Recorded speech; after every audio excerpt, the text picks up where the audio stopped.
27ویں ترمیم میں جج ریٹائرمنٹ عمر 70 سال بھی ضرور کریں کیونکہ یہ بہت ضروری ہے اور اس کو 30 نومبر سے پہلے منظور بھی ہونا چاہیے کیونکہ جسٹس امین الدین خان صاحب نے جوڈیشل کمیشن کے محاذ پر یا بطور سربراہ آئینی بینچ یا آئینی بینچز کی کمیٹی ریگولر بینچ کمیٹی میں بھی تھے کہ جو فیصلے کیے ہیں حکومت کے لیے ان میں خوشی ہی خوشی تھی۔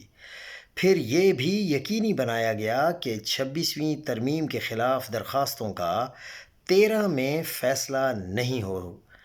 حکومت اس سے بھی خوش ہوگی۔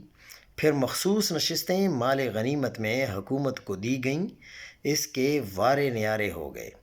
اس لیے جسٹس امین الدین خان کی 30 نومبر ریٹائرمنٹ سے پہلے یہ ہو، پھر ان کو آئینی عدالت کا بھی سربراہ بنایا جائے۔ ایسے آئینی دماغ صدیوں بعد بڑی مشکل سے ڈھونڈنے کے بعد کہیں ملتے ہیں۔ تو اگر یہ ترمیم 30 نومبر سے پہلے ہو جاتی ہے تو جسٹس امین الدین آئینی بینچ کے سربراہ رہ سکتے ہیں۔